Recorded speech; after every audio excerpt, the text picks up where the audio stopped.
All right, good evening, ladies and gentlemen. Welcome to this week's edition of Roundabout Sports, presented by Interstate 70 Sports Media, where our passion is our profession. Thank you so much for tuning in, folks. I am the maestro, Jeremy Carpenter. Alongside me is our special guest host for the evening. He is the host of Issues of Wrestling with Christopher Miles, the one, the only man himself, everyone's favorite heel referee, Christopher Miles. First of all, thanks for having me. I got some big shoes to fill with James being out. And second of all, not a heel. Right down the middle every single time. Yeah, tell that to the boos that rain through the crowd when you walk out before every match. Yeah, uh-huh. Yes, James is not here, folks. He is taking time off due to health issues and other personal reasons, and we send our utmost love and support to you, Hollywood. I mean, you mean so much to us. You're like a brother to me, man. We love you. We're praying for you, and stay strong through all this. Okay. With that said, the show always must go on, and we got quite the show to talk about this evening, Chris. Absolutely. And so a lot has happened over the past few days. I mean, first off, we're just a few days away from the Super Bowl 56. Mm-hmm. And then last night we have LeBron James passing Kareem Abdul-Jabbar for the most points scored in NBA history regular season. I mean, he has the record if you talk about postseason. He's over 2,000 points ahead Yeah. of in second place. And of course, there's a lot that goes into that. A lot of Mm-hmm. discussion, and we're thankful we're gonna have Andrew Henson on later to talk about that. We also are gonna shortly provide an update on Jerry the King Lawler following a stroke he had suffered a couple nights ago, and we will also be delving into, and I can't believe this is even a real thing. It is. I don't know why, but Jim Bone recently released his proposal for a realignment of the Major League Baseball teams. Absolutely I- ridiculous. If the teams were to expand to 32 in the league, which I'm not against that. I mean, Yeah. there isn't really a problem there.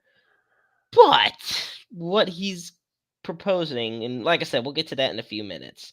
So first thing we're going to talk about is about Jerry Lawler. And it was reported to us yesterday morning that Jerry the King Lawler suffered a massive stroke and that he remains hospitalized, but signs are looking good. Now, the 73-year-old Hall of Famer, he's expecting to make a full recovery. His speech is limited. Um, Chris, what can you tell me about the latest? Well, I mean, originally it was looking pretty grim. You did Meltzer saying, hey, everybody say a prayer, and you had all the people on Twitter coming out and showing support. So, I mean, the prognosis has improved somewhat. But you said limited speech. He doesn't have a very good feeling on his right side, if any at all. And I'm sorry, but this might be the final indication that Jerry needs to, go home. Yeah, and I think that's something, he recently just accomplished a rare feat, I believe wrestling in 7 different decades, Mm-hmm. which is just an unheard of. I don't remember if it was 7 or 6, but it's still, regardless, it is just unheard of to accomplish in professional wrestling. And you know, he suffered the heart attack on Live Monday on Night Raw. Raw, Yeah. live on Raw back in 2012. Um, and he made a comeback. Made it back to behind the broadcast booth. It And was in and the it was ring. Yeah, and in the ring, and it was during that time he had a career resurgence. He wrestled for the WWE title, like. That was before the heart attack, but yes. But no, I mean around Yeah. that Yeah. Oh, yeah, period yeah, of yeah. time, Yes. he was Yes. experiencing a career resurgence. And, now, like I said, he's 73 years old. He's a fixture at wrestling conventions, and a Mm-hmm. lot of events here in St. Louis, especially. And of course, he is a mainstay in Memphis, Tennessee. He's the Um, king. he is the king. So, things are looking on the up and up. But Mm-hmm. yes, it is definitely it's so sad this happened. But it is also an indicator, like you said, that this might have to be the last hurrah when it comes to actually being an active competitor, because the last thing we hate seeing, or the last thing we like seeing, is our heroes crawling to the ring. Ric Flair's last match. I Oh mean, god, that was, like I said, yeah, last thing we want to see, yeah. and that's exactly what we saw with Ric Flair's last match. You just have to And you have to know when it's time, and this is his own mortality, Mother Nature, whatever you want to call it, telling Jerry, "Hey, I gave you a heart attack, the stroke now. Chill out, sir." right. Um, so yeah, it's just I don't know. It's a But mess. I mean, of course, all the best to Jerry and those that care about him and the fans and everyone that's worried right now. Oh yeah, absolutely. Yeah. And so with that, we are going to now segue to the latest in Major League Baseball proposals that make no sense whatsoever. And I'm going to give you the floor on this one for a second while I take care of something technical wise. Okay. But MLB has released a proposal, or it's not MLB, but it's Bees. from Jim Bowden's Yes. proposed realignment. Now, there's been talk about expansion teams in Major League Baseball. Nashville, Charlotte, even Montreal, they thought of bringing a team back. Yes. Um, but okay, just tell me right now, what's the number one problem we have here that you can notice? For me especially, the Cardinals and the Cubs are in different divisions. That doesn't jive. Yeah. You cannot separate perhaps the two greatest rivals of all time. And I'm sorry, but the Cardinals in the Southwest division, that makes no sense. Right. Well, this is what I don't get. How are the Brewers in the um freaking it's just none of this makes sense. No. He's in the Midwest. The Brewers are in the Midwest division, yet they are more north than any of the teams, well, aside from the Blue Jays, that are in the North division. Yes. It's just it's and you know what? I have no problem with MLB expansion. I love baseball, but No. figure out what you're doing with Oakland and Tampa before you expand, please. Well, the first thing I would do is simple. I mean, the A's are going to be probably moving to Vegas, Yes. because the last thing you need is another Oakland team moving to Vegas. Oh, that would be just I don't know if there's ever been a city that lost teams to the same city before. You know, I'm trying to think of an instance. I was gonna say, I mean, the Rams are the only team that's moved there from St. Louis is the Rams. Yeah. You don't have the Los Angeles Cardinals, so thank God for that. Yeah. But I mean, I don't know. pu- okay, but I'll say this about the proposed realignment: getting rid of the AL and the NL and going West Conference, Eastern Conference. I don't like geographical separation in sports. I like the model that the Major League Baseball uses now and the NFL uses, where it's you can have division rivals or conference rivals in the same city. I mean, you could realistically see an all New York Super Bowl.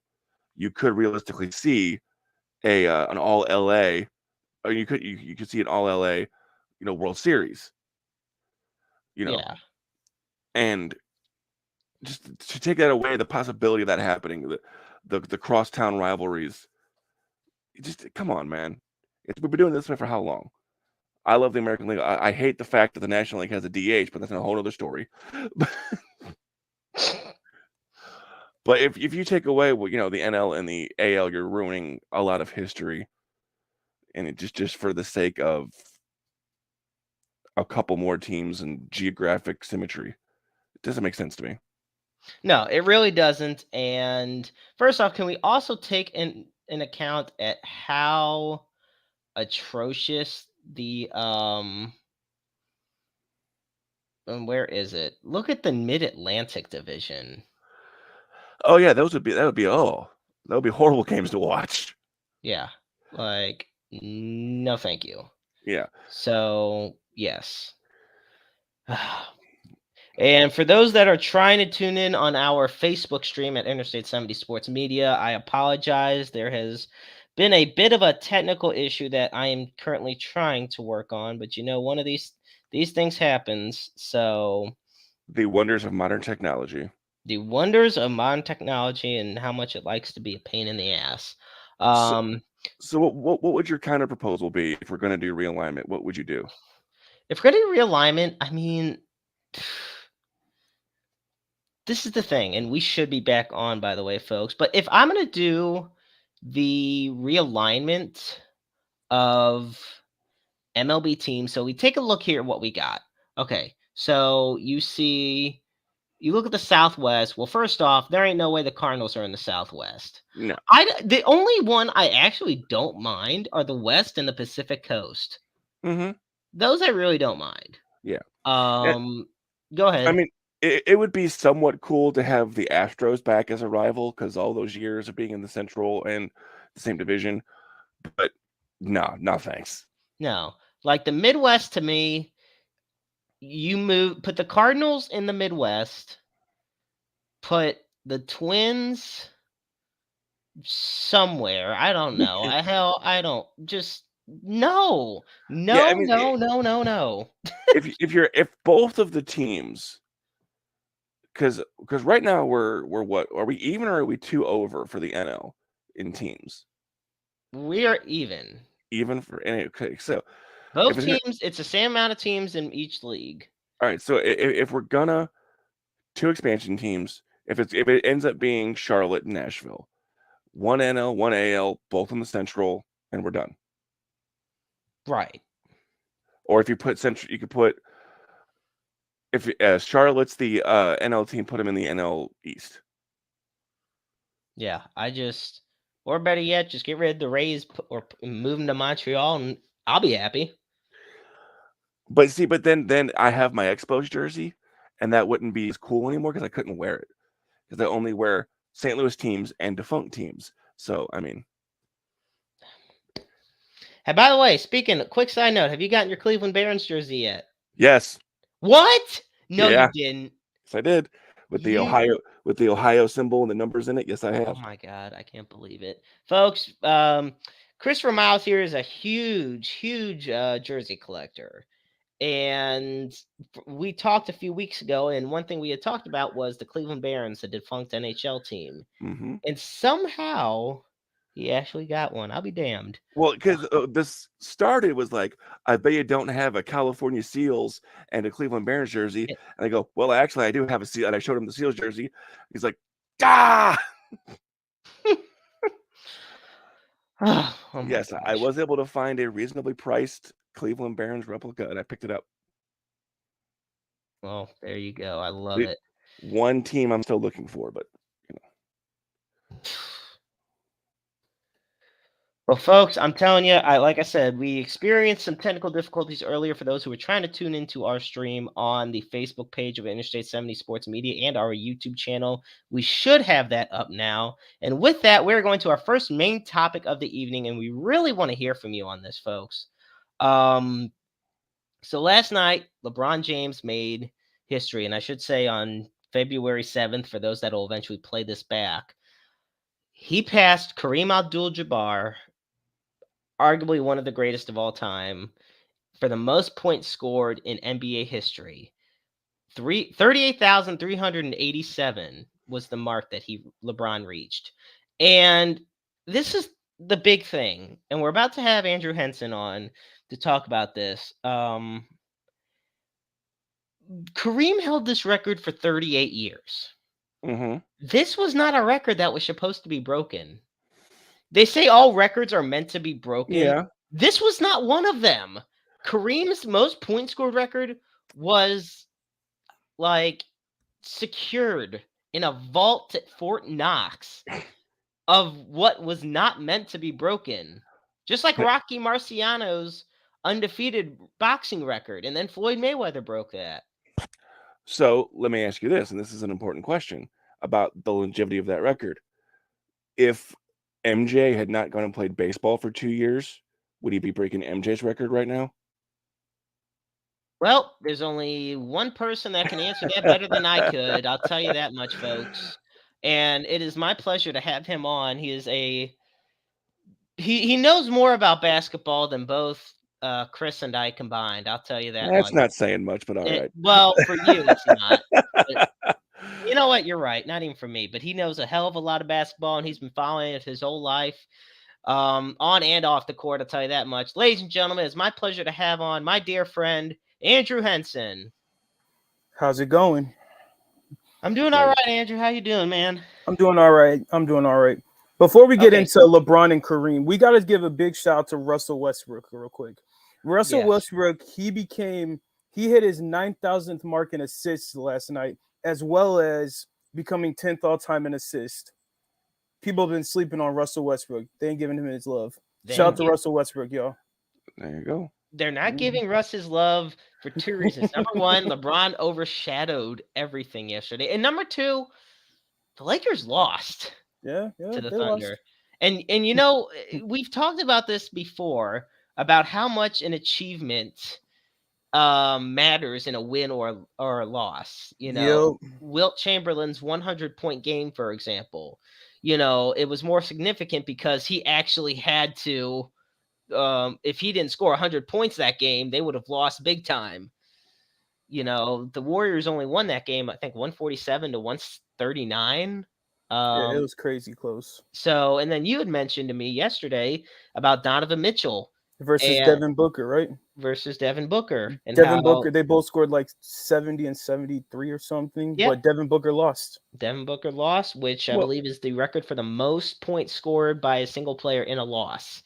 Well, I mean, you could look at the Golden State Warriors a few years ago when they broke this the record for most wins in the season, but they didn't win the ring, so we don't talk about it as much. True. You know. And that was something, you know what? Here's another interesting one. Before we go quickly back into the basketball, look at, you know, the Patriots in 2007. You know, we always talk about how they were that 17-0 until they weren't 18-0, or until they went 18-1. Yeah. You know, like they lost to the Giants in the Super Bowl, and now it's just that big what could have been story. Yeah. You know, don't mean a thing without a ring. Right. So, Andrew, I want to show you this picture from last night. And I know, you know, we both were talking and watching the game, and we were there when this happened. So, to you, what does this moment signify? There's a lot that goes into this moment. You know, Kareem is kind of, I was listening. Kareem's kind of bitter, but he's happy at the same time. Because who wants to see their record get broken? Yeah. Nobody. Like, honestly, who wants to see their record get broken? Nobody really. So, you know, Kareem, I know deep down Kareem was happy, but he was also upset at the same time because nobody thought that record was ever going to be broken. Because once Kareem broke the record initially, he added like 7,000 points onto the record. And that's the big thing I look at it. That's why I was saying I don't think Kareem expected this record to be broken. This wasn't just hey, I'm going to score, you know, a few more points and then call it a career. 7,000 more points over the previous record holder before Kareem. That's insane to think of, you know? Yeah. So, like, it's, yeah. So, and I understand. That's why I'm saying this was a 38-year-old record that, first off, if it was meant to be broken at some point, I don't think Kareem thought he'd be alive to see it. You know, he's 72 years old. I don't think he expected it. I know I didn't. I never expected it. And not until like 4 years ago. 4 years ago, I knew it was going to be broken. Well, for the longest time, I didn't think Kareem would break it. Or, I'm sorry, LeBron would break it until you mentioned to me probably a couple weeks ago or a few weeks ago just how close it was. You said he was like, you know, maybe 350 away. And I'm thinking, holy crap. I'm like, wait, Guy averages about 30 plus points a game. He gets that. Does it? I'm like, oh my God, this is a few games away. Like, it is not that far away. It sounds like a high number, but in basketball terms, it's not. Like, when you although 36 points was a lot of points to score. It was a lot of points to score, but at some point, I mean, say he didn't break it last night. He would have broken it the next game. Oh, yeah. He would have broken it. That's the thing. And he would have blown it away. If he had come up like 2 points short, that first jump shot the next game, it's all over. The game's going to be delayed for however long this game was, at the start of it. Mm-hmm. And I think it's funny, though, and you had mentioned this, Andrew, last night, that, they stopped the whole game, had the big ceremony and everything, and there were still 11 seconds to go in third. That was hilarious. and the Thunder just had to stand over there and just kind of watch it happen. Should they do that, though? Should they do that in sports? Like Cal Ripken, they stopped the game. LeBron, they stopped the game. Should this be an after the game thing? They stopped it, McGuire. I mean, Gretzky. The Thunder knew. The opposing team already knew. So yeah.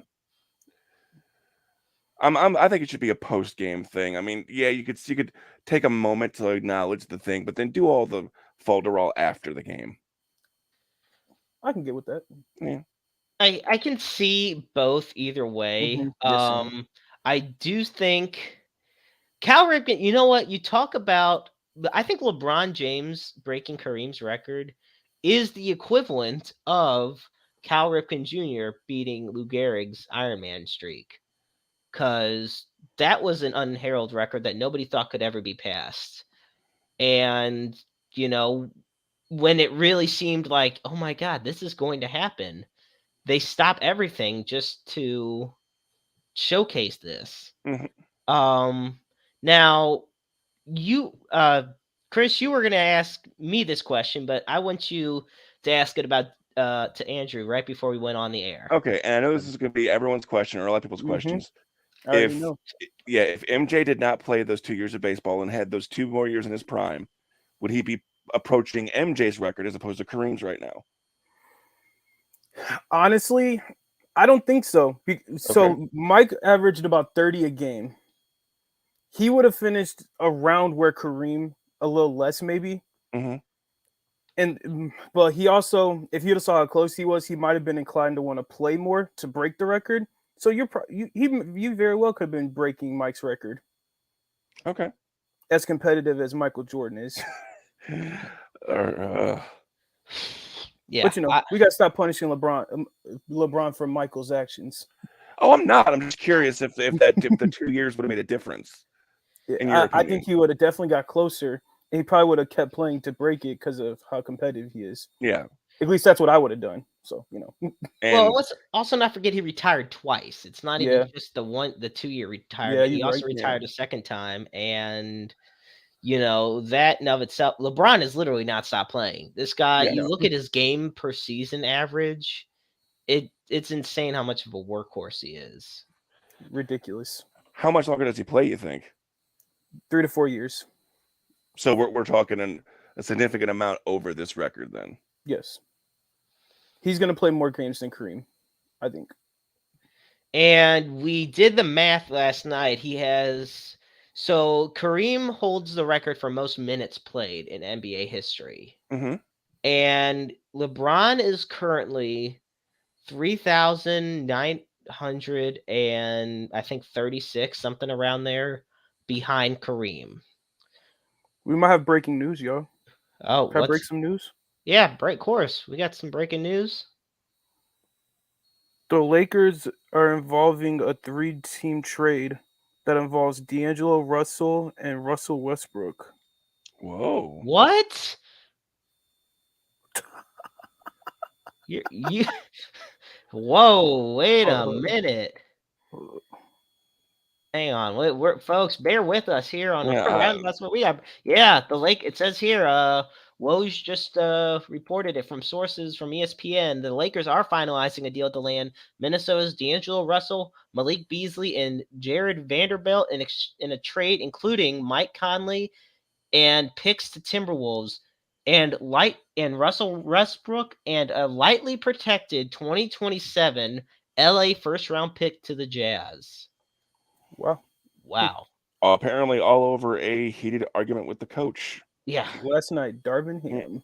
I was going to say, I wanted to bring to that quickly before we kind of expand more on everything with LeBron. What is now we kind of see what the fallout of it is, but Apparently. Andrew, what was your takeaway from that whole heated exchange with Russ? There's a lot that goes into it. I was an athlete, you were an athlete, arguments happen.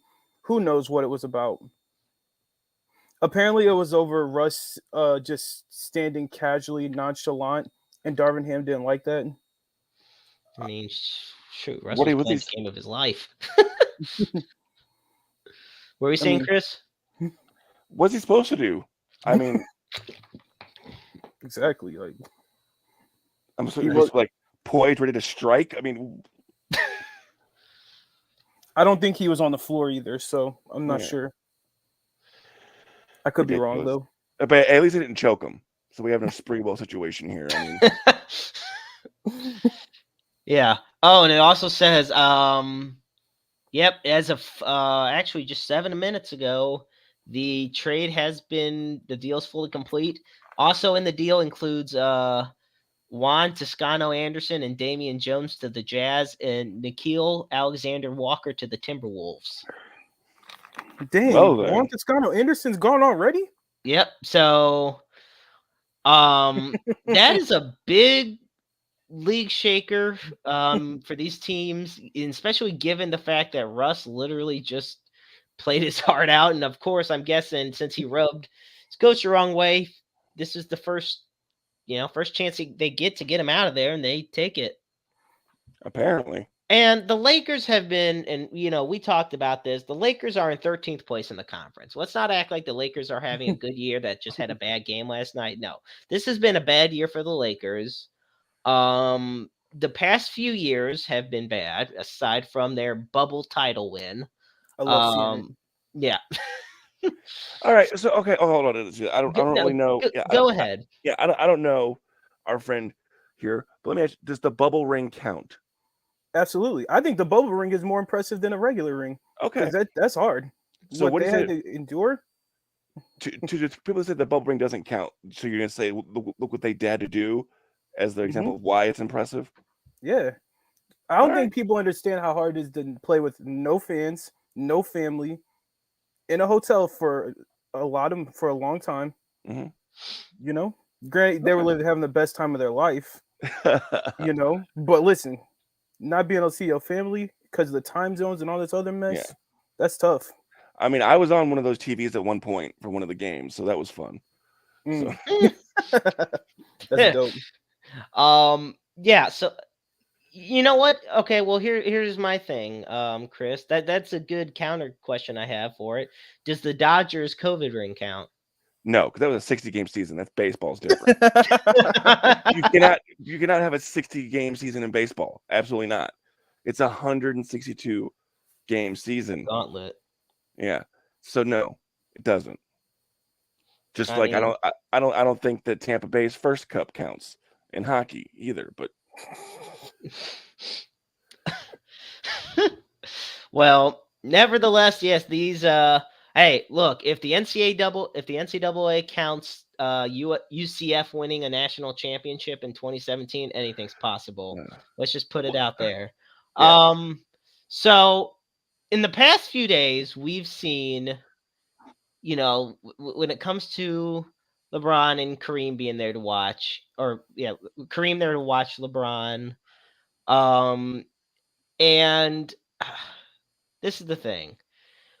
Lost in all of it is the fact that people are still talking about LeBron and Jordan. And that's always the big debate. You actually don't hear people always saying, was LeBron greater than Kareem? Because Michael Jordan was always that guy. Michael Jordan was the Joe Montana of the NBA. He was the go-to guy. But then, much like Tom Brady took over Joe Montana, and nobody has a problem or objection to it, at some point, at some point, when are people going to consider LeBron, arguably, if not the greatest basketball player of all time? My generation will never do it because we grew up watching Mike. We're biased. That's just the way it is. And I'll admit, we cannot objectively look and say which player is better. We have an extreme MJ bias because of the Bulls, of the Dream Team, and all those things that happened. It was magical. The people that grew up with it will never look at it objectively.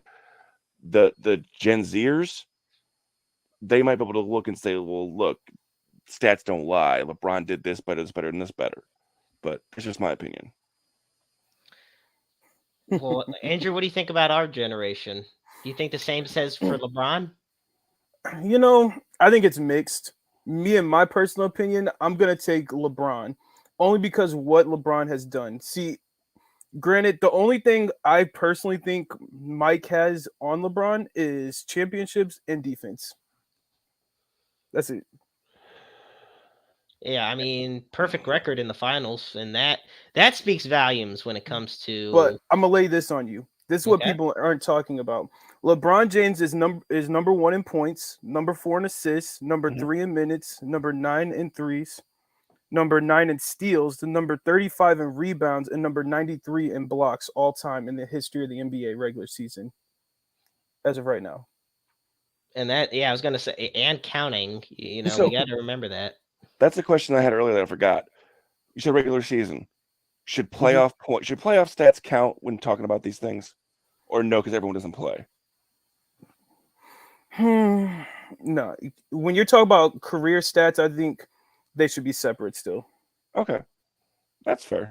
Because if you do playoff and regular season, LeBron is light years ahead of everybody in a lot of things. Well, and that's what we were saying. Like, I mean, he was over 2,000 points ahead of the next person in playoff points. So it's only fitting that you have, and I think that's also just a logically easier way to organize things. That you have your own section of like the library, if you will, to organize the playoff stats, but then you got your regular season stats. And I got one more thing to add though. All right. I think another thing about Kareem, why he's kind of bitter, is because he feels like LeBron maybe had an unfair advantage. What do you think that unfair advantage is? Expansion over the 3-point shot. Oh, the 3-point shot. Yeah, the 3-point shot. What, that 10 years of Kareem's career they didn't have one? See what I'm saying? Yeah. I feel like that could be part of why he might be so, a lot of people are not happy about that. But, game changes and evolves. I've heard that argument. But, okay, back to the comparison and all that with LeBron and all that real quick. Do you think if he had stayed in one place and built a dynasty like Michael had, that there would be less talk? Like if he'd built Cleveland or even Miami into like an ultra dynasty, 7, 8 rings. I don't know if he could have. It was hard for Michael to do. I mean, I don't know if he could have. I mean, look, if Mike can have managed it somehow with Rodman around there, Okay. Dennis Rodman is one of the greatest rebounders ever. Craziest people ever. Crazy as he is, he was an amazing basketball player. I mean, those Bulls teams were not. But you cannot overlook Dwayne Wade and Chris Bosh, who are also two of the greats. But Pippen and Grant and Paxton and right, I'm not saying they're not, but Tony Kukoc, Steve Kerr. There was no way. Okay, I'll put it this way: there was no way LeBron could have done it in Cleveland, especially his first time. They just didn't have. They did not have the star power. He had a chance in Miami, with Chris Bosh and Dwayne Wade. Yeah. Kyrie Irving would not highly let offended. it happen. How do you forget about Ray Allen? Well, and Ray Allen. Because I'm likening it to when he ended up going to Boston, and thwarted the Heat another title. You know what I'm saying? Did you see that's why? Yeah. Did you see the SNL skit that when LeBron came back to Cleveland, it was LeBron and the other Cleveland Cavaliers? Yes. It was like that's trash. But that's the thing. When LeBron came back to Cleveland, the big three for Cleveland was LeBron, K-Love, and Kyrie. Now I'm going to tell you right now, that once again, you talk about building a dynasty, there was no way that was going to happen.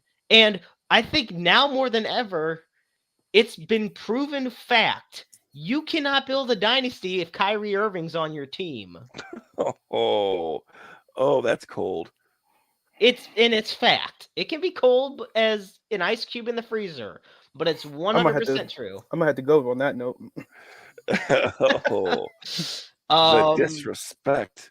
I agree. So, yeah, and, and that's fine.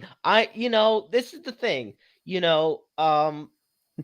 talk about Jordan. Jordan also had one of the greatest coaches in NBA history alongside Todd Collins. Exactly, Todd Collins. No. You had the Zen Master, sure. Exactly. And hell, had a coaching career from 78 to 2011, so obviously he knows what he was doing. Yeah. But yeah, from 89 to 98, Phil Jackson was the guy running the show as far as coaching in Chicago. And so, yes, I look at each generation of players has their advantages and disadvantages. And I think the one that Andrew and you, Chris, brought up with Kareem is perfect, as far as bitterness could go, because the fact he scored 38,000 points despite spending a decade of his career without a 3-point line, I think is an even more true testament. But, thank you, ABA. Yeah. Well, Andrew, what's one thing? You know what? This is interesting. Andrew and I bring this up to each other a lot. What's also one thing that there was not a lot of back then that there is now in the NBA? The athleticism, the talent. Exactly. The athleticism, the talent is so defense. good now. And it's not even just so much like name power. They're just so physical. Much bigger now. Like that's what I'm saying. It's not to disrespect the other eras, but yeah, the modern athletes are a cut above. I mean, look at like old school football players. Like I look at old cards, and these guys look like they're in their 50s when they're 27. Yeah. And you just look at how physically fit. I'm telling you right now, look, Jalen Hurts, what he can squat like what? Almost. I think he said 500. 500. You ain't gonna find me. Crazy. Have fun finding me guys that could squat 500 back then as easily as Jalen Hurts does now. Jalen Hurts is a quarterback. That's what I'm saying. Find me a quarterback that can do it. I could do it 1 pound at a time. Oh, It'll just take you a little bit, but you'll get it there. But no, I see a lot of people talking about, and another thing with LeBron breaking the record, up until a couple weeks ago, it wasn't even that much talked about. Sad. And it is sad to think about, because for as much of a polarizing athlete as LeBron is, I don't think people truly realize how significant this record is. This is the equivalent of Tom Brady breaking the passing yardage record, or Gretzky breaking the goals scored record, or once again, Floyd Mayweather with the most knockouts. These are records that had stood the test of time for the longest time. And, people will say it's a longevity thing. Oh, they had to play this long to get it. So what? To be able to play that long is a miracle in of itself. Okay, all Cal Ripken did was come to work every day. Came to work every day for how many days? I mean, that's the thing. Yeah, but I mean, for basketball, is a physically demanding sport, even if it doesn't look like it. Running back and forth, cardio, yeah, yeah, the cardio and everything. Like, people don't realize. I mean, the same thing with soccer. People don't think it's that intense, but it is a very intense sport. Yeah. With stamina, cardio, durability, and to do that for 81, 82 games a year on the average for 20 years. And you got to think about it. Think about his weight on top of everything. Weight and height. Yeah. Your knees and your back are going to dwindle away so fast. And I want to put this in perspective. So there has only been, LeBron's been in the league since 2003. there has been only 3 seasons. Oh, I'm sorry. Well, yeah, I believe 3 seasons in which LeBron James has played fewer than 60 games. Oh, so you bring it up the stat I brought up. Makes sense. Yeah. So that's what I'm saying. Like, it's just crazy to think he's played that long. His first few years, he's playing 79, 80, 79, 78, 75, 81. I mean, and then of course, you had some injury riddled years. And then of course in 2020, when the whole Lakers team was injured, he only played 45 games. But I think at that point they kind of threw in the season, threw the towel in. And once again, that's a lot of time off. And yet LeBron still came back. And here he is breaking the record at 38 years old. So at this point, you really got to say, look, what more do you want for LeBron James to be considered the greatest of all time? Because there's not much more he can do. And again, it's just bias. It's just my rose-tinted glasses of youth. Mm-hmm. Yeah. Everyone when I was a kid is the best. So it's just the way it is. Yeah. I mean, here's the thing. So now, is that I know it's not, but is that the reason you think Tom Brady's not better than Joe Montana? No, I just hate Tom Brady. Exactly. He's objectively an amazing quarterback, but screw that guy. So he's just like me with LeBron and Kobe. Yeah, that's canceled. I'm about to get canceled, guys. Oh no! Well, I didn't like Kobe. Andrew, My bad. because he didn't. Yep, cancel Andrew. He didn't like Kobe. Poor thing. No. Sorry. And Mamba. Yep. Yeah, it was a crazy night for the Lakers, and yes, it all ended up with them losing by 3 points, dropping I think 24 and 29 on the season or something of that nature.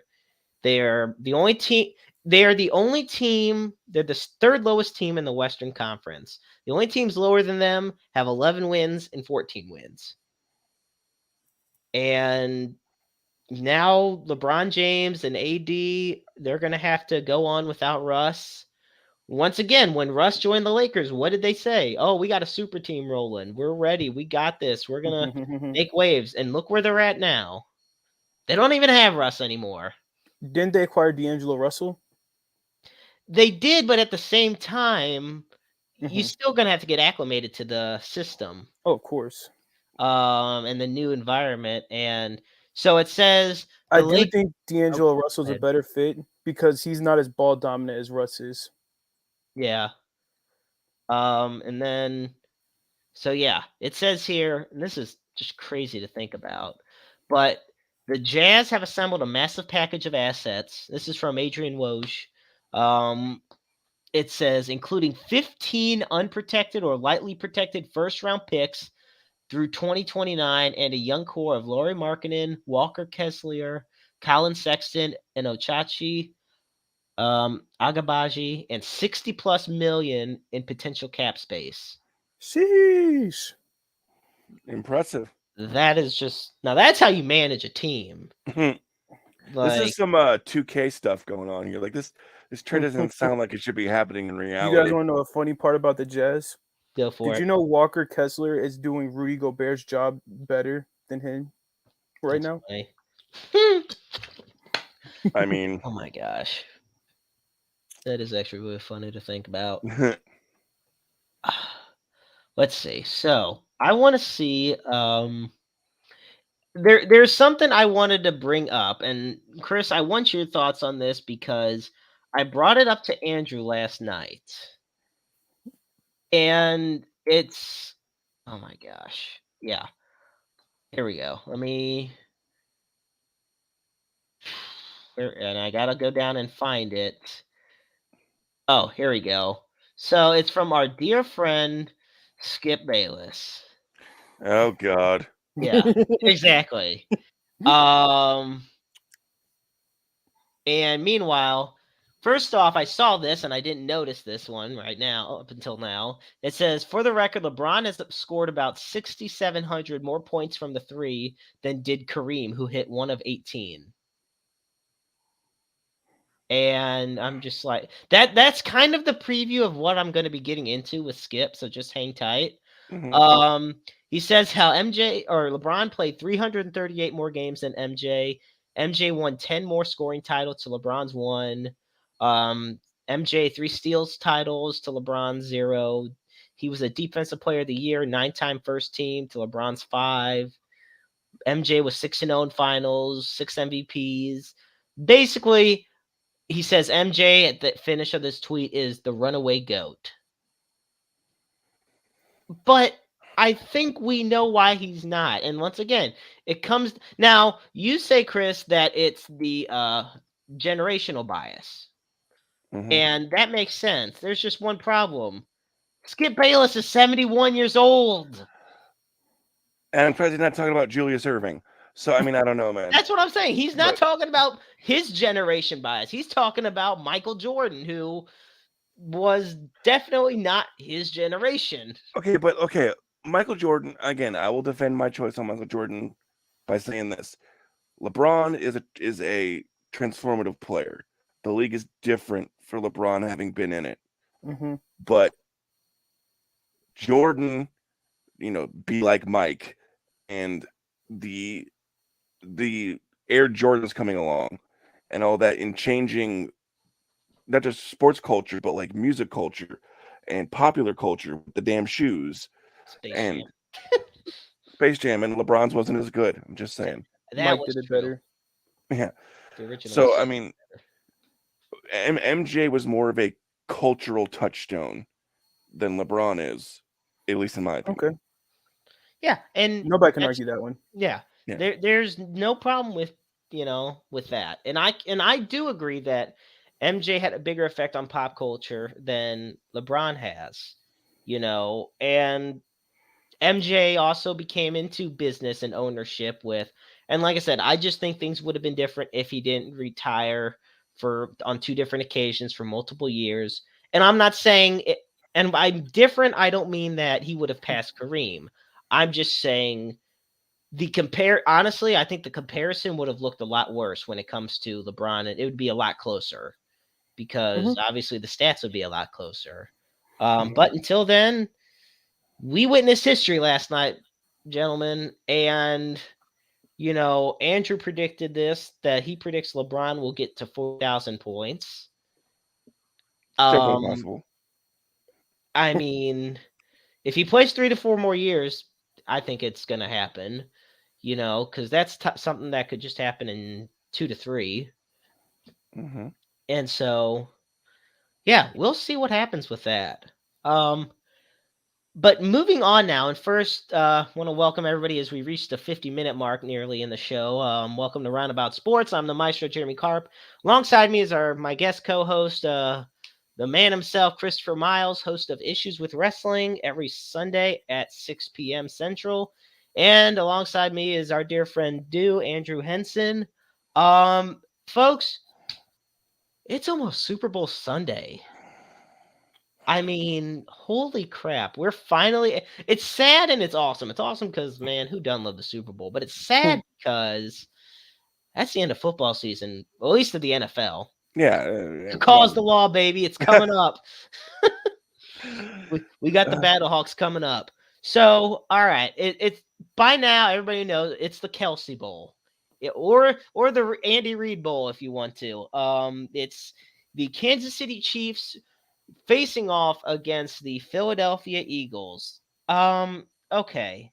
So we're going to go by position here and really break these two teams down and figure out which team overall does look better. And we're going to start with probably one of the hardest positions of all. We're going to go with quarterback. We're going with Pat Mahomes versus Jalen Hurts. And Pat Mahomes is going to win the MVP. I didn't think he would at the beginning of the year. It's not it wasn't a personal thing. I just didn't think it would happen, but holy crap, Pat Mahomes is on that verge. And we're at the point now where in Jalen Hurts, though, to me is second place because what Jalen Hurts did, especially with the Eagles, is just phenomenal. So here we go. Our two starting quarterbacks for the Super Bowl. So Andrew, I'll start with you. Which team do you feel has the edge when it comes to quarterback? The quarterback that's healthier. Jalen Hurts has I don't know how the sprain in his throwing shoulder is, and I don't know how Pat Mahomes' ankle is. People I ain't was going to talking about say, that. well, that's the People ain't talking thing. about the fact that both quarterbacks are injured. And see, that's what I was getting at when you mentioned with Jalen Hurts' shoulder. Yeah, let's not forget Mahomes' ankle isn't what is really rough. First off, a sprained ankle is High ankle sprain painful. at that. Well, yeah, high ankle sprain, which most players would be out 4 to 6 weeks. Of course, it's not going to be when you're in the playoffs, and especially if you're in the Super Bowl. Well, if Mahomes had to, he would get that leg chopped off and hop out there on one foot.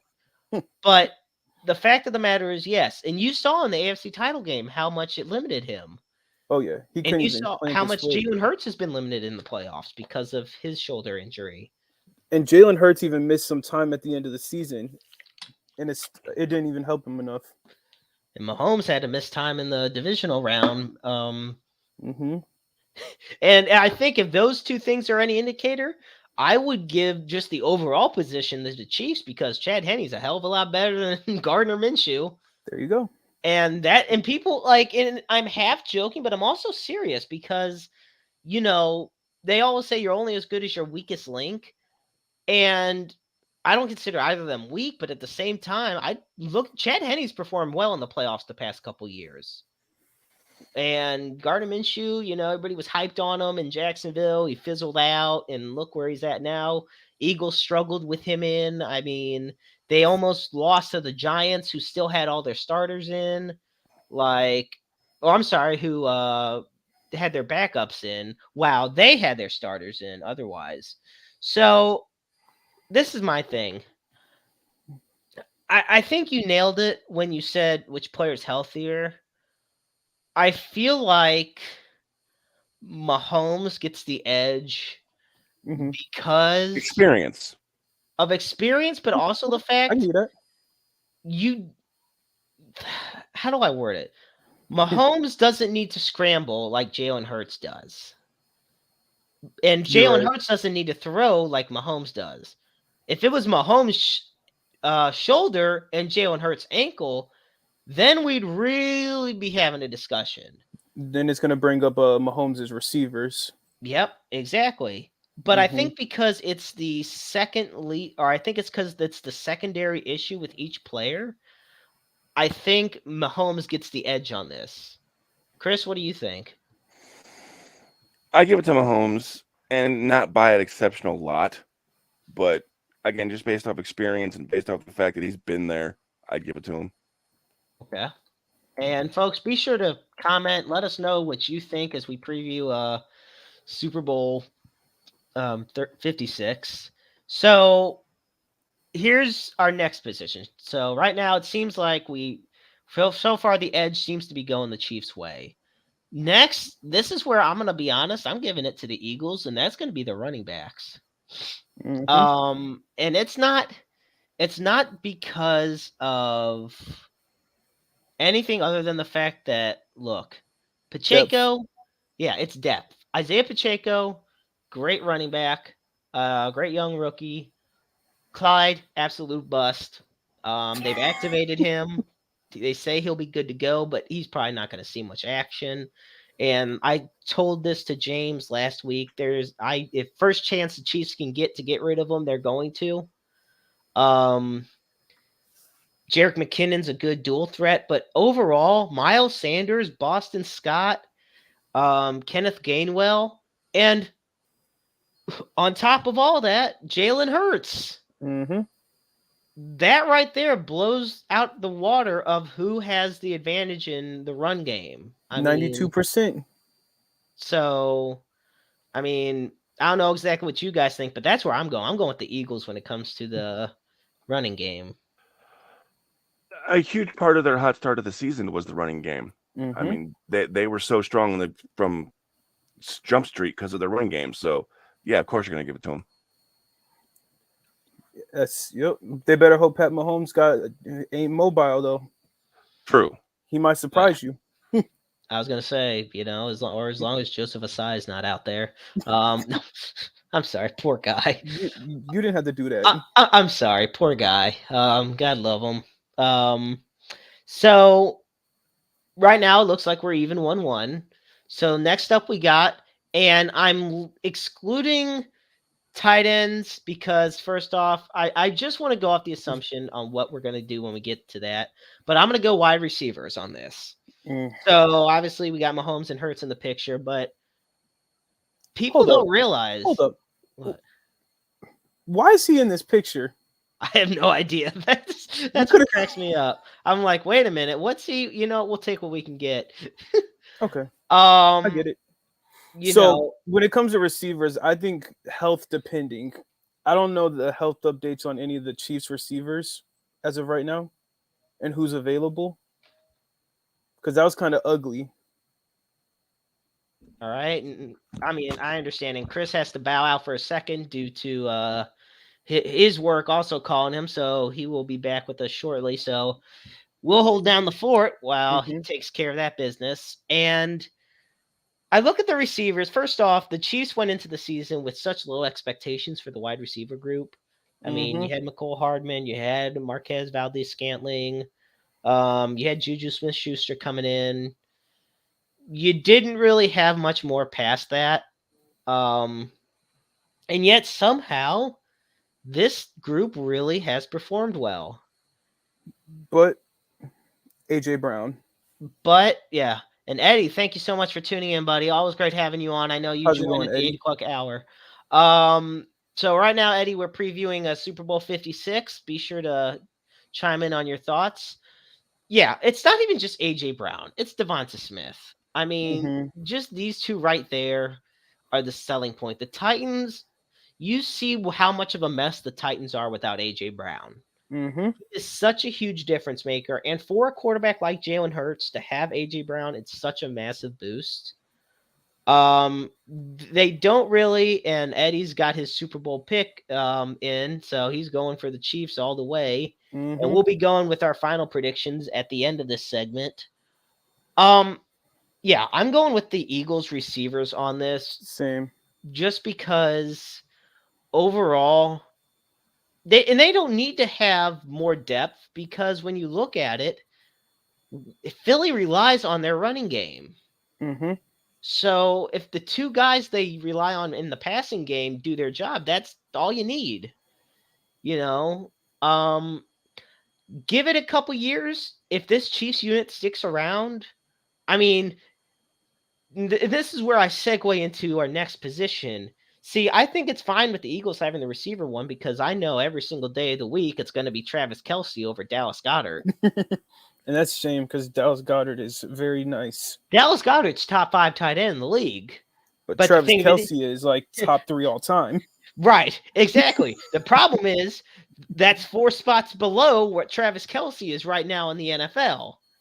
And you and I have talked about this before as far as where Travis Kelce ranks among, the greatest of all time, among, your Tony Gonzalez's, your Gronks, your Antonio Gates, Shannon Sharp, Ozzie Newsome, and Kellen Winslow. So we take a look, and I'm glad that Chris is about to hop back on because we want to get this thought on. We just are segueing into the tight end position for the Chiefs and the Eagles, and why Travis Kelce definitely has the edge. It goes without saying. This is a guy that had 25 yards and 4 touchdowns. What more do you need to explain how? But how do you think his back's gonna be? I'm not gonna. The back is going to limit him. You saw how much it limited him in the AFC title game. He's gonna fight like hell through it. Yeah, 2 weeks ago. They say that one lateral that didn't work was a set play. I partly don't agree. I think that was something that Travis Kelce. I think it was set, but I also think it was only set in motion because Travis Kelce's injury. Mm-hmm. Because they want to limit how far he has to run. How So many hits he takes. yes, and how many hits he takes, and that's the biggest thing. Travis Kelce is the middle of the field guy, and that's where the hardest hitters are always going to be. So I think the back will hold up, but at the same time, he's going to be fighting for his life out there. Especially if his brother's on the other team. Ain't no way he's going to want to be the second best Kelce brother. No. That's a huge motivator. Not only is it the Super Bowl, your brother's out there. Yeah, no. Good thing they both play offense. Oh my God! If his brother played defense, if his brother was a linebacker, if Jason Kelce was a linebacker over a center, I'm done. I'm so family done. dinners after that's gonna be awkward. Yeah, just a lot. Yeah, Thanksgiving's just gonna be like, hey, remember when I beat you in the Super Bowl? Check out my rank. Check out my rank. Well, Travis Kelce already got one. The last thing he needs to do is flash another. Yeah. I mean, so does Jason. Yeah, but now he'd have two. One. No, I was gonna say either one can say it. That's true. And Eddie brings out his prediction here. 2 touchdowns, 95 yards for Kelce. I'm going to say it right now. If he does that, he's MVP. I know everyone's going to say Mahomes. I'm sorry. If Travis Kelce with an injured back, then again, Mahomes got a high ankle sprain. So if Mahomes doesn't like 300 yards on a high ankle sprain like he did in the AFC title game 2 weeks ago. I mean, the Super Bowl is a hell of a motivator. Mm-hmm. Yeah, absolutely. The Super Bowl amps up the level tenfold. If this was regular season or even, something like that, yeah, he'd probably sit out, but this is it. It's the championship. So right. And put me on a crutch, give me a cortisone shot. Let's go. Well, that's another reason I gave the receivers edge to the Eagles, because you look, McCole Hardman is injured and he's out, and people will be like, oh, but he's not a top threat, but he's still a key threat. He's the speed demon in the passing game. And when you're down one of those wide receivers, now you're relying on MVS, Juju Smith-Schuster, and Travis Kelce as your main wideouts. Kadarius Toney as well, but obviously there's going to be injury questions regarding him as well. Yeah. So we'll see how banged up. He's still banged up, but he's surprised many, and it's fun to see. Now we come to the offensive line. This one, I don't even know, man. I already know where mine's at. I think I know, but damn. It's the offensive line between the Eagles and the Chiefs. I feel like it's got to be the Eagles. They have 2 All-Pros. They got 2 All-Pros, 3 Pro Bowlers, 2 potential future Hall of Famers. So okay, in that case, next. Yeah. I'm just saying. Well, I was trying to give some benefit of the doubt to the fact that the Chiefs have a top 5, top 10 offensive line, but then I'm looking at it, I'm like, yeah, no. They're very formidable, but Jason Kelce, Lane Johnson, Landon Dickerson, yeah, that right there sells me. So with that, we're gonna switch gears, go to the defense. This is where it gets fun. This is where it gets fun, folks. Front 4 or front 3 defensive line, however you want them to line up. And let me put it to you this way: for those that want to know, the defensive line for the Eagles basically right now is let me go down here. We got Brandon Graham, Fletcher Cox, Javon Hargrave, and Josh Sweat. And then you include guys such as Linval Joseph and Robert Quinn. Now, and they're second strings. So let me make that clear. Now I want to also put in there for the Chiefs. Give me 1 second.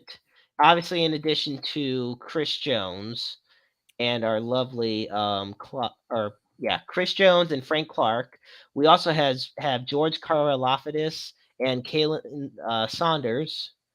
And then Carlos Dunlap and Brandon Williams are two of the second stringers. First off, Chris Jones, Eddie has with 2.5 sacks for Chris Jones. I think Chris Jones is the best player, but overall, the Eagles have a better line. Yeah, I mean, how many games in a row did they win this year? How many was it? I mean, for the Chiefs or the Eagles? The Eagles. Eagles won. I believe they went 14-3 as well. Yeah, because they went 13-1 in games that were started by Jalen Hurts. Poor Minshew. Okay. So, damn. You know what? This is the thing. You also got to look at it like this: who will be pushed around more? Will the Eagles' defensive line be pushed around by the Chiefs more, or will the Eagles' offensive line push back the Chiefs more? This is the battle. Football is won in the trenches, and I don't care what anybody says otherwise. Football 3 yards in a cloud of dirt. Yeah. Football's a game of yards. Yards. It's a game of yards. And, I think they're going to double, sometimes even bring a triple team on Chris Jones. But then that brings Frank Clark. You know what? This is the thing. So it just depends on if they can capitalize. They're going to put a lot of emphasis on the on that right side with Chris Jones and Frank Clark. Yeah. It just depends if the left side can bring it forward. Yeah, and I don't see it personally. Karlaftis, I mean, he had a pretty good rookie season: 33 tackles, 6 sacks. But you are not going to get it. It's hard to beat 44 tackles, 15.5 sacks, and 2 forced fumbles just by Chris Jones himself. Then you throw in Frank Clark, who had 5 sacks and a forced fumble on his own. But let's also look at how Hassan Reddick did in the NFC Championship game. And how that performance, and I know he's a linebacker, but they're going to be looking at him a lot, and that's going to open up opportunities for the D-line as well. True. So this is tough. I'm going to give the edge to the Eagles on this one. Chiefs, I'll be right back. You're good. Here, yep. So we take time. I'm going to go with the Eagles on this one by just a hair. So I'll be the contrarian and go the other way, just because of the same reason, just by a hair. It's splitting hairs, honestly. Yeah. No, I totally get that. Now, Eddie has his final score prediction as 45-42 Chiefs. That's ooh. We're going to get now, Eddie, hang in there. We're going to get into our final score predictions at the end of this segment. We're going to go with the linebackers now. So we got Kaiser White, TJ Edwards, and Hassan Reddick for the Eagles. And then for the Chiefs, we got Willie Gay, Nick Bolton, and Carlos Dunlap. I'm telling you right now, people are gonna disagree with me. And there he is himself. Oh, James, we love you, buddy. It's we're glad to have you aboard. And James has his prediction in 38-35 Eagles. I like to score better. No, I'm sure you do. We'll worry about that in a minute. I'm going Chiefs because let me tell you something right now. Nick Bolton, one of the most underrated linebackers in the NFL. And Andrew, welcome back, buddy. So we just got to the linebackers of the Eagles and the Chiefs. So same again for you. It's Kaiser White, TJ Edwards, and Hassan Reddick for the Eagles. Willie Gay, Nick Bolton, and Carlos Dunlap for the Chiefs. I'm going Chiefs. Like I said, Nick Bolton and Willie Gay literally is all over the field. 88 tackles by the 24-year-old out of Mississippi State. He's 2.5 sacks, 1 interception. guy is a force to be reckoned with. And I also want to take into account like how quick he is off the ball and how able he is to get to behind the line of scrimmage. So the matchup James says to be watched will be the Chiefs or the Eagles defense against the Chiefs offense. I mean, yeah, it makes sense. Yeah, it's definitely going to be the huge go-to matchup. But guys, what are we thinking about the linebacker? I'm rocking with Nick Bolton and Willie Gay. Yeah, that's what I got. Yeah, make it a triad then. Make it a triad. All right, sounds good. This is my old position. I love it. We get ourselves now to and we're gonna go with the entire secondary. Shout out to the secondary. So we're gonna go to the left side corners, which are Trent McDuffie and Josh. Well, first we're gonna go to the Eagles one since I've been going Eagles first each time. Might as well. So we got James Bradbury and Vontae Maddox, Darius Slay, and Josiah Scott. At safeties, we have C.J. Gardner-Johnson and Reed Blankenship. So just kind of keep those guys in your mind. And we're going to go to the Chiefs, where we got Trent McDuffie and Joshua Williams, and then L'Jarius Sneed and Jalen Watson. At safeties, your starters are Justin Reed and Juan Thornhill.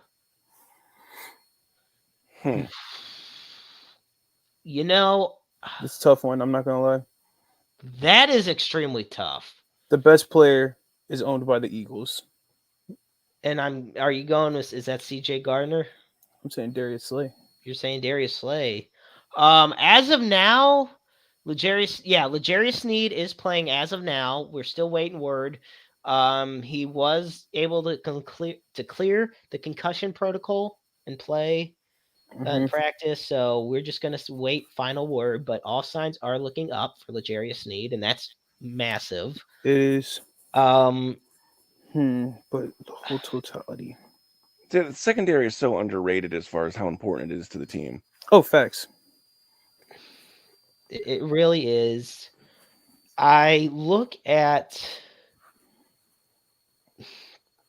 there's multiple factors. You also got to look at, it's not just who can get, those interceptions and play lockdown at corner or good zone. It's also about who can stop the run and break through a receiver block, who can get to the ball quickly. Trent McDuffie, once again, another rookie for the Chiefs. The 22-year-old from Washington, 44 tackles, a sack, a forced fumble, 7 pass deflections. Did not get any interceptions this year. Meanwhile, L'Jarius Sneed on the other side, 3 interceptions, which only put him in 26th in the league among starting corners.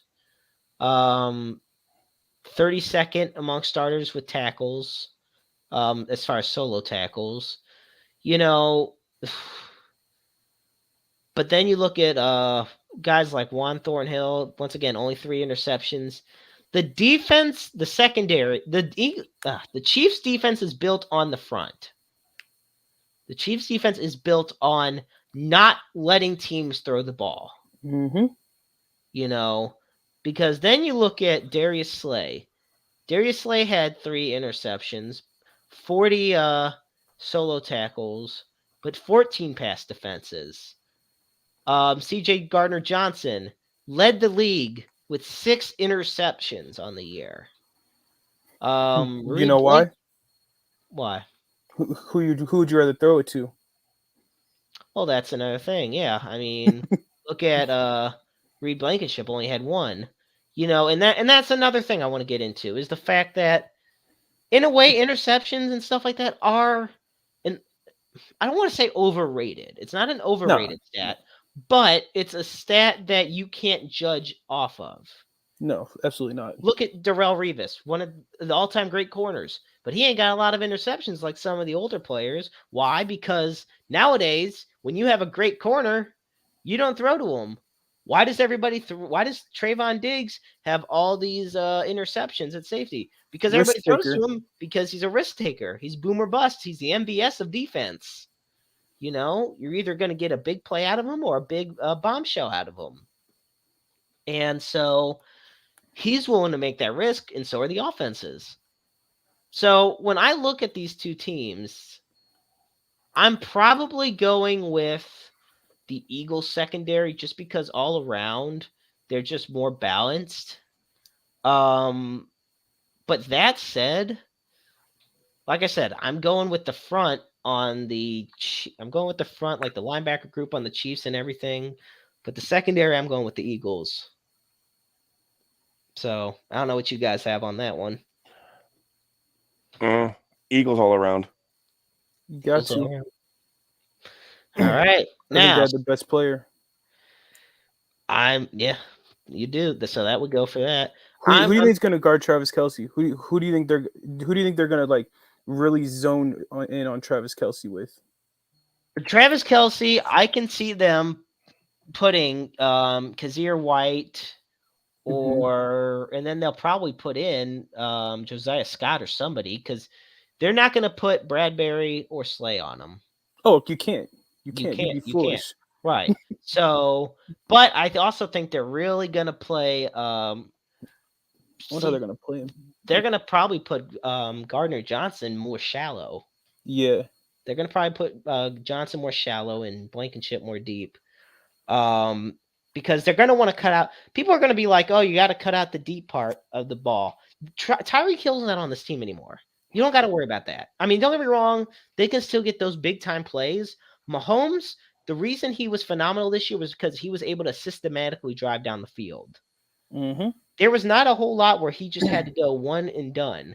So you got to worry about Travis Kelce and Juju Smith and MVS, but you don't got to worry about him in a 95-yard play. You got to worry about him in a 12-play, 95-yard drive. And that's what I think Eagles defense is going to really focus on. So with that, I'm telling you both right now on this one, I'm going Chiefs all the way when I go to the punter and kicker.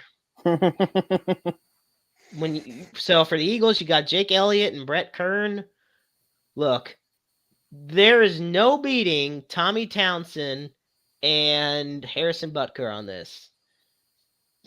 There's just no. There's just not beating them. Butker alone. But Tommy Townsend does not get the love, and obviously it's just because he's a punter, but he does not get the love that he deserves for how outstanding of a year he's had. You know, and especially in the AFC title game and the NFC title, or in the AFC divisional round, you know, the situations he put the Jaguars and the Bengals in, you know, he came through really clutch. And so, yeah, I'm going Chiefs all the way on that. Absolutely. The butt kicker. So now we get to an interesting one. I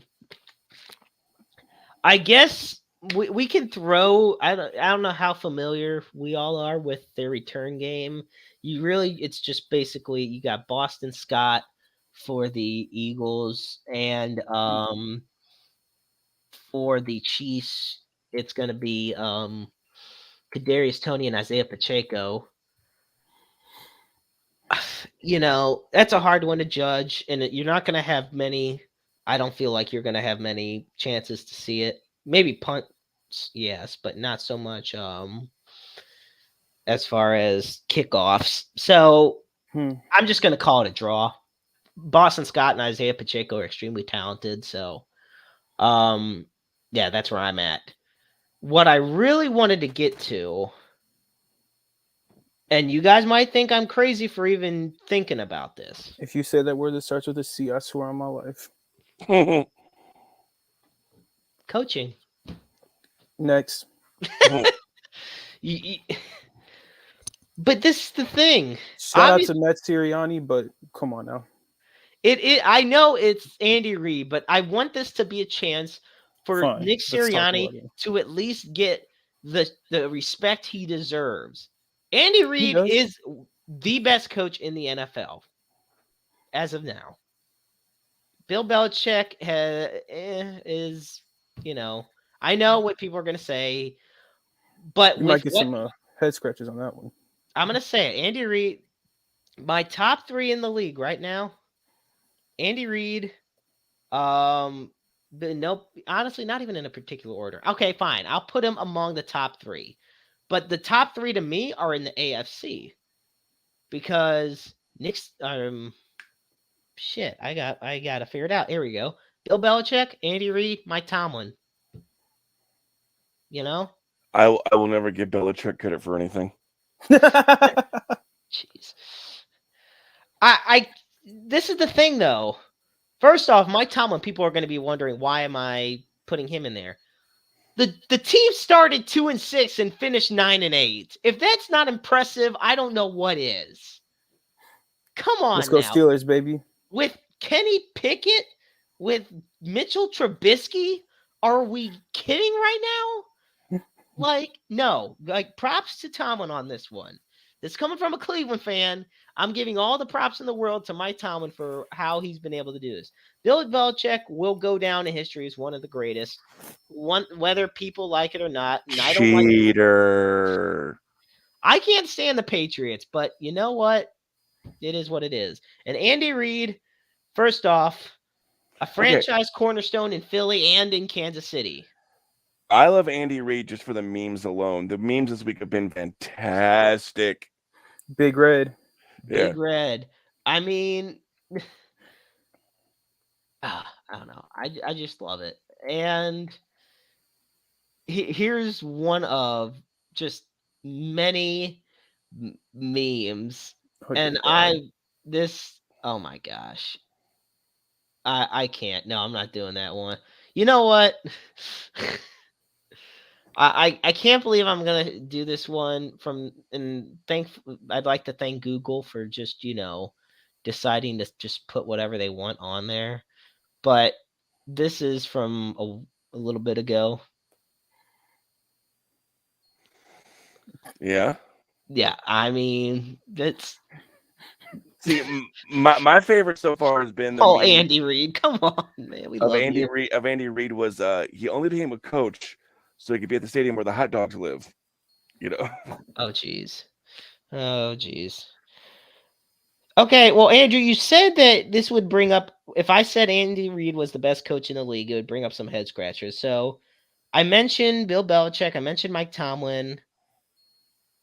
I mean, what are some NFC guys you're thinking? No, I was just basically saying Bill Belichick. Okay. You already know people are going to argue. Well, of course they are, but everyone's going to argue no matter It's just what. the fact that you double down on it. Yeah. And it does but I'll put him in the top 3 without a doubt. I think and you also got to think of why am I blanking on his name now? Who's the Niners coach? Oh, Kyle Shanahan. Yeah, there you go.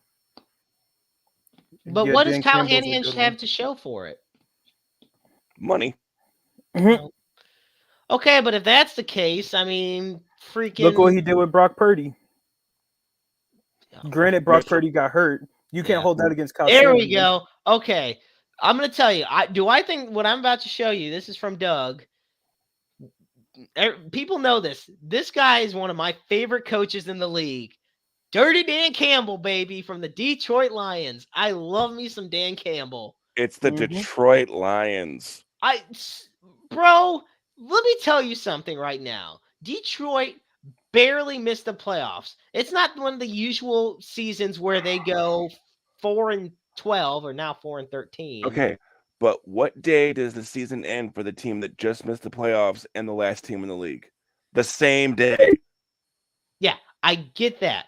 But at the same time, you put into account how Dan Campbell has turned this team around. Because let me do this for you. Just to put it in perspective.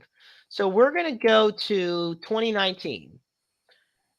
Matt Patricia was the head coach, part of the iconic Bill Belichick coaching tree, by the way. And what did the lovely Lions finish? They finished 3-12-1. I mean, and they started 0-1. They tied in the first game of the season. We go to 2020. What happens?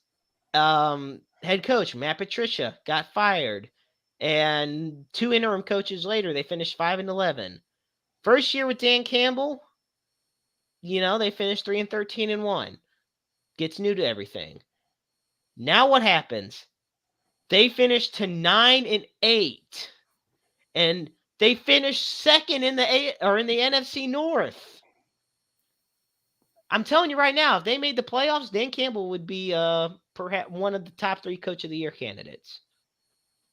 Definitely possible. I absolutely, and I think it's because he's not in the playoffs that he won't be. Nick Sirianni, I could see getting Coach of the Year. I can see Andy Reid. I don't see Belichick getting it.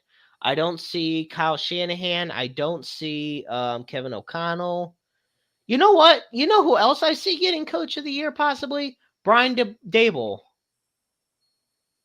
Let's be real here, guys. And and even when James has been on every week, I've owned up to this. I predicted at the beginning of the year the Giants would finish 3-14. And they finished far from 3-14. They were an absolute trash franchise over the past 5 years. And Danny Dimes and Saquon Barkley and Andrew Thomas and all these guys, came together around a new coach, and look where they're at. Like 3/4. It's funny. 3/4 of the division made the playoffs, and Washington was the one that didn't. And they had a more notable coach in Ron Rivera. They should have stayed the football team. I'm just saying. I agree. Commanders is ugly. Yeah, Commanders doesn't. It just is weird. Plus, it was so unique, just the football team. Mm-hmm. It definitely had an old school style to it. Mm-hmm.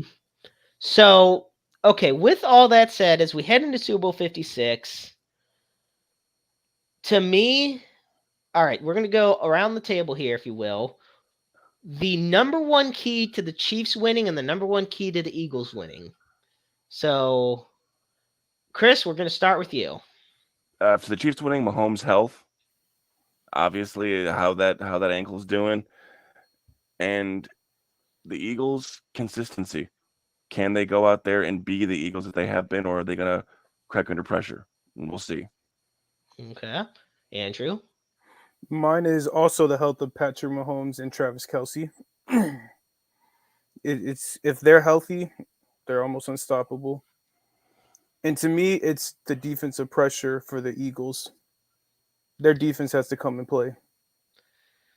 So while I feel Mahomes and the health of Kelce and Mahomes is massive, and I would be just as willing to put that one as my key, I'm going to go a different route.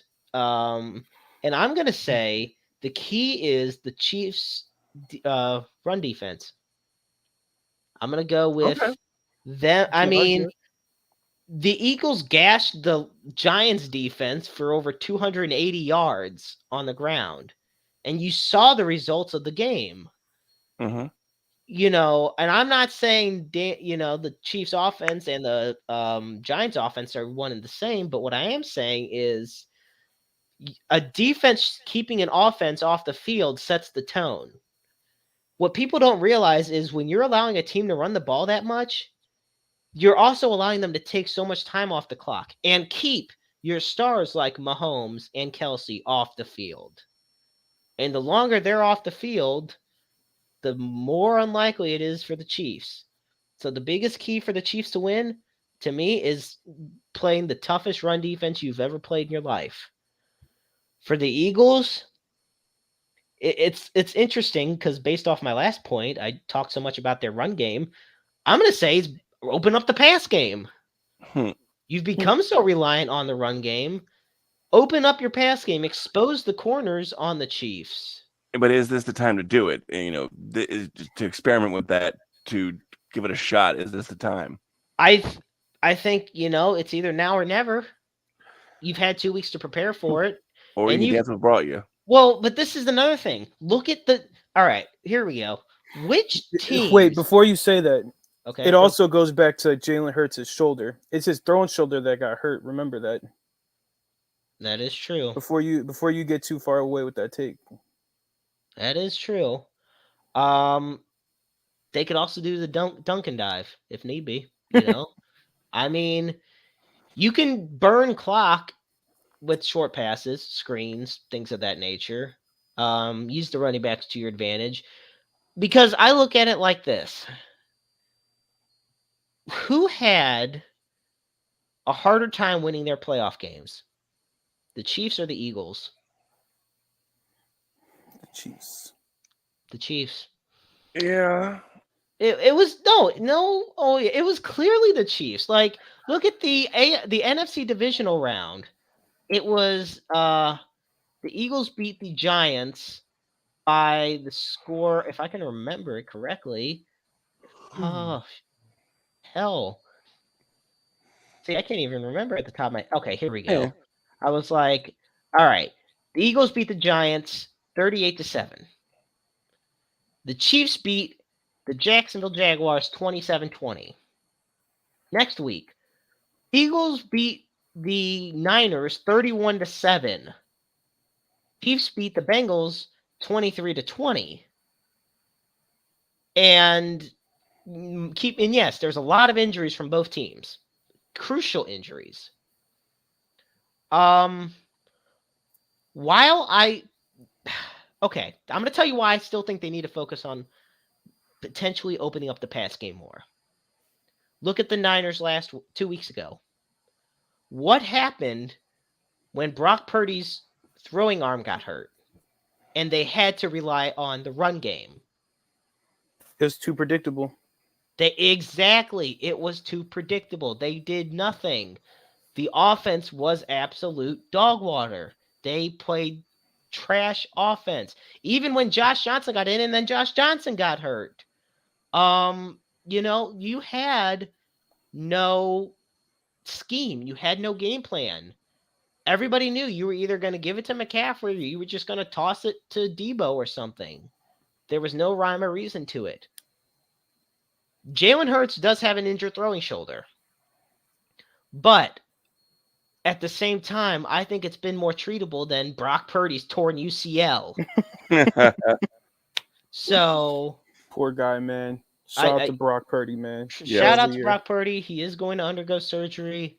And, we wish him all the best. And hopefully not the Niners fan base doesn't just throw him out of Levi's Stadium. Hopefully not. Arguably, they already did. Yeah, they practically already did. Yeah. You can take your rightful place where you belong. Trey Lance's backup.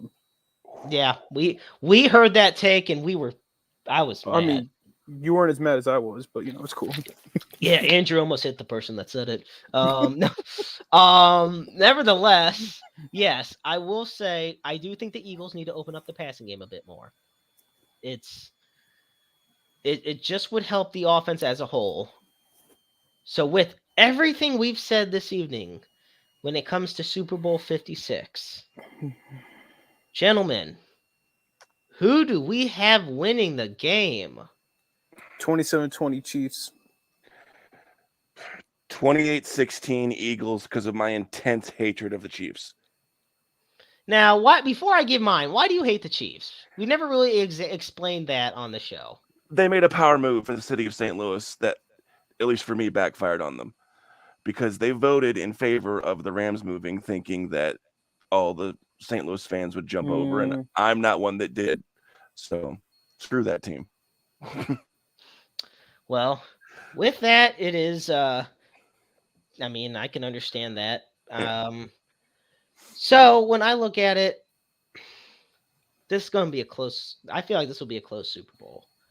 But I also think it's going to be high scoring. Now, we do have, and I want to put them back on air for those that had shown them, Eddie Jameson put on his 45-42 Chiefs prediction.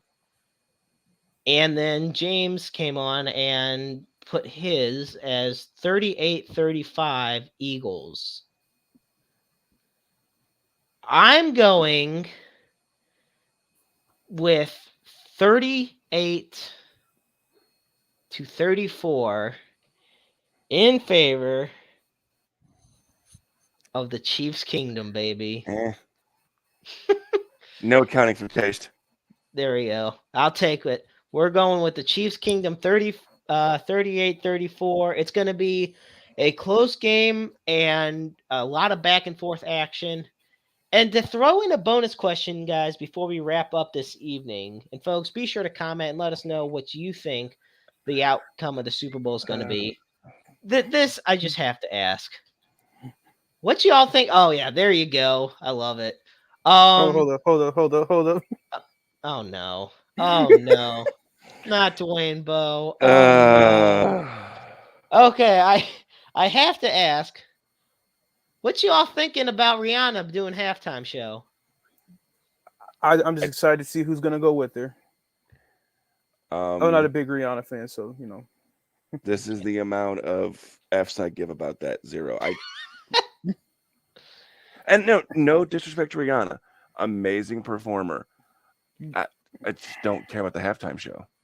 And the last side note, you know what I'm saying? I'm always gonna be a Paul Pierce fan. Shout out to the truth, but congratulations to LeBron.